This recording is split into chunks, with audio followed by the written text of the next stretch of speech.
Il y a un nouveau slogan en Crimée. Qui aime son véhicule, le pousse avant de finir complètement sur le bord de la route. Plus d'informations dans le rapport de situation. 17. Le 17 juin 2026, nous sommes dans la 5e année et c'est le 115e jour depuis le début de l'invasion à grande échelle. Bienvenue, je vous souhaite la bienvenue dans ce point de situation. Dans le rapport d'aujourd'hui, nous allons examiner l'ampleur de la crise du carburant. Nous allons également nous rendre sur un secteur du front que nous n'avons pas observé depuis un certain temps, mais qui redevient intéressant en ce moment. Et ce que nous allons également examiner, ce sont bien sûr les conclusions du dernier sommet du G7, en particulier celles qui se sont avérées positives pour l'Ukraine. Depuis des semaines, les chaînes russes annoncent que Liman, après Konstantinivka, serait aussi sur le point de tomber. Certains vont même jusqu'à affirmer que des groupes d'infiltration russes se seraient déjà installés durablement dans la ville et que la défense ukrainienne serait sur le point de s'effondrer complètement. Mais en y regardant de plus près, l'image est différente. Nous avons déjà suffisamment examiné Konstantinivka dans les derniers rapports et en avons parlé. Mais la situation est différente à Liman. La différence essentielle avec Konstantinivka, c'est que la défense de Liman continue jusqu'à présent de bien fonctionner.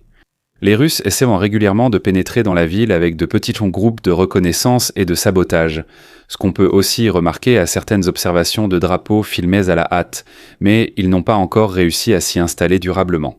Et il y a une raison simple à cela. À Konstantinivka, les Russes ont profité de banlieues densément bâties, de nombreux bâtiments et d'un environnement qui favorisait les infiltrations. À Liman, la situation est différente. Les accès nord et est sont en grande partie constitués de terrains plats et ouverts, comme on peut très bien le voir ici sur la carte. Les possibilités de couverture sont très rares et limitées, et il y a de nombreuses zones boisées qui apparaissaient encore sur d'anciennes images satellites, mais qui ont été défrichées lors des préparatifs de défense ukrainiens. Cela complique précisément la tactique que la Russie a pu appliquer avec succès à Konstantinivka. Un autre point s'ajoute à cela. La 25e russe. L'armée ne semble pas avoir concentré son effort principal sur la ville pour l'instant. Au lieu de cela, les attaques se concentrent principalement sur la zone de Provajampil, un peu plus au sud-est de Liman. Là-bas, on tente de menacer la ligne d'approvisionnement ukrainienne et de mettre ensuite la ville sous pression en l'attaquant par le flanc. La zone dont je parle se trouve ici, dans ce secteur du front.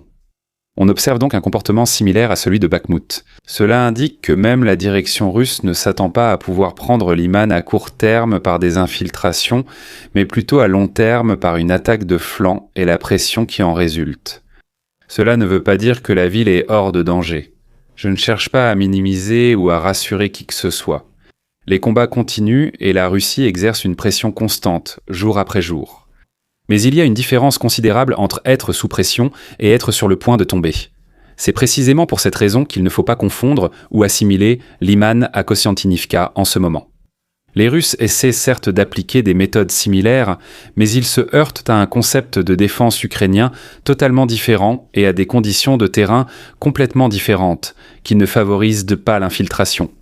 Et tandis que la défense à Konstantinivka a déjà été percée à plusieurs endroits et que les troupes russes comme ukrainiennes s'affrontent dans presque toute la ville, on ne constate actuellement aucun effondrement comparable des lignes ukrainiennes à Liman.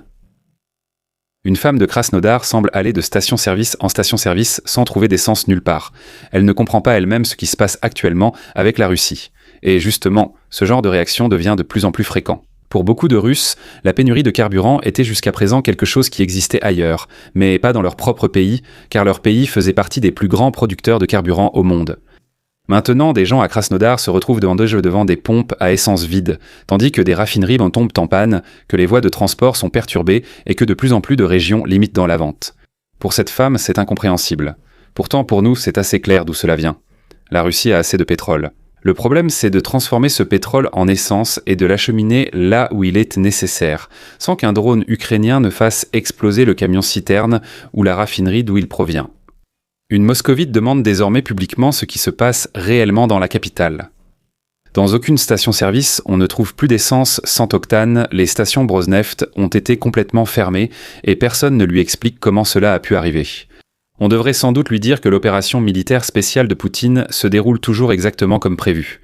Blague à part, je vais vous afficher la réponse à la question.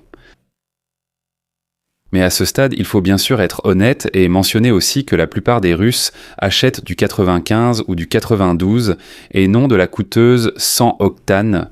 Mais comme on a pu le voir, elle a bien sûr pu faire le plein avec l'essence moins chère puisque celle-ci était encore disponible, du moins dans les stations-service ouvertes et cela dans la capitale. Cet homme ici nous montre que Tatneft, l'une des plus grandes compagnies pétrolières du pays, a limité la vente d'essence et de diesel dans ses stations-service. Par véhicule, il n'y a plus que 20 litres d'essence et 40 litres de diesel. Sont concernés entre autres Moscou, Saint-Pétersbourg, le Tatarstan ainsi que les régions de Samara, Ulyanovsk, Orenbourg, Nijni Novgorod et Voronej. La situation est différente en Crimée, car là-bas, les gens doivent désormais pousser leur voiture jusqu'à la station-service. À Sébastopol, ceux qui patientent des heures aux stations-service utilisent leur dernier carburant pour atteindre la pompe. Donc on coupe le moteur, on met la voiture au point mort et on pousse. La route Mariupol-Donetsk reste la cible de nombreuses attaques russes. L'intensité a diminué récemment, mais nous observons toujours des attaques quotidiennes sur l'une des principales routes d'approvisionnement russes. Une chaîne russe proche de l'ancien entourage de Wagner porte actuellement de graves accusations contre son propre commandement militaire. Le ton rappelle fortement l'époque de Prigojine, qui attirait régulièrement l'attention du public sur la corruption, les rapports de situation embellis et l'incompétence au sein de l'armée russe. Selon le reportage, une inspection du ministère russe de la Défense en mai 2026 aurait contrôlé les unités du groupe de l'Est et aurait révélé d'importants dysfonctionnements. L'auteur affirme que les commandants enverraient souvent de faux rapports de succès à l'état-major général. Il aurait été signalé que des positions conquises et des gains de terrain avaient été réalisés, alors que ces positions n'ont jamais pu être maintenues durablement. Cela signifie que si un soldat russe ne faisait qu'un bref passage à proximité, puis se retirait ou mourait sur place, il considérait tout de même cela comme un gain de terrain et le déclarait ainsi. À titre d'exemple, on cite la 29e armée. Là-bas, les succès auraient été systématiquement exagérés. Le reportage décrit un cas où une petite unité a atteint temporairement une zone, mais a ensuite été anéantie. Dans les rapports officiels, la position a tout de même été considérée comme conquise.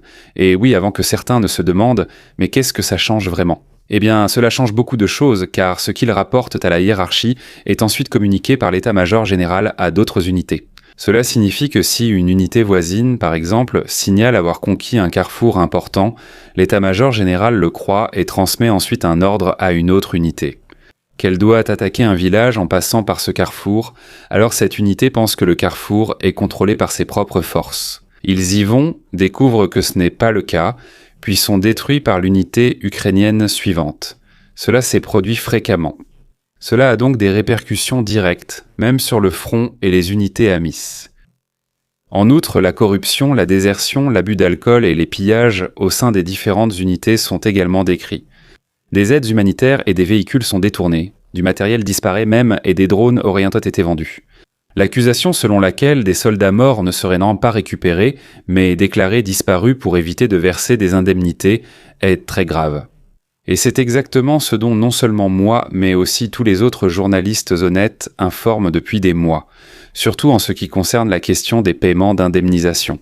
Ces paiements ne sont pas faits si des soldats morts sont simplement déclarés disparus. À la seule différence, bien sûr, que cette fois, la source provient d'un milieu pro-russe. Le dernier sommet du G7 a été un assez grand succès diplomatique pour l'Ukraine. Pourquoi ? C'est très simple. La déclaration commune engage les participants à fournir à l'Ukraine des systèmes de défense anti-aérienne, des missiles intercepteurs et des armes à longue portée dont elle a un besoin urgent. Plus important à long terme pourrait être la production sous licence. Les pays du G7 souhaitent étudier la possibilité de fabriquer à l'avenir des systèmes d'armes occidentaux en Ukraine. L'Ukraine insiste expressément pour disposer de ses propres capacités de production de systèmes antibalistiques et de leurs missiles. Ainsi, l'Ukraine n'aurait plus à attendre uniquement des livraisons ponctuelles. Elle n'aurait plus à attendre qu'un système ou des missiles intercepteurs soient trouvés et fournis par l'Occident. Elle pourrait intégrer peu à peu son industrie de défense à la production d'armement occidental. Même en matière de pression économique sur la Russie, les choses bougent. Car le G7 a annoncé des mesures renforcées contre le secteur pétrolier et gazier russe. On ne peut pas encore parler d'un rétablissement complet de toutes les sanctions, mais la ligne politique va clairement dans le sens d'un coût plus élevé pour l'économie de guerre de Moscou. Parallèlement, le premier groupe formel de négociation pour l'adhésion de l'Ukraine à l'UE a été ouvert. Il s'agit de l'état de droit, des institutions démocratiques, des réformes administratives et des critères économiques. Tout cela peut sembler sec, mais c'est la première étape concrète sur la voie de l'adhésion. Même Trump a déclaré, après son entretien avec Zelensky, que la Russie ne gagnerait pas cette guerre et que Poutine devait conclure un accord. Il y a quelques mois, une telle position commune lors du sommet du G7 aurait été tout sauf évidente. Les succès ukrainiens sur certains secteurs du front et la portée croissante de leurs armes ne changent pas seulement la situation militaire. Ils améliorent aussi la position de Kyiv face à ses partenaires. Personne n'aime investir dans un État qu'il considère déjà comme perdu. La déclaration du G7 considère donc l'Ukraine comme un pays doté d'une nouvelle dynamique militaire et d'un avenir à long terme au sein de l'Occident. Merci à tous les abonnés, membres de la chaîne et du groupe. Un merci tout particulier au lieutenant-colonel Renneke, à Silla, à Dietrich, à Freddy et à Mayrofer. N'hésitez pas à vous abonner, à liker, à laisser un commentaire et à bientôt pour le prochain point de situation.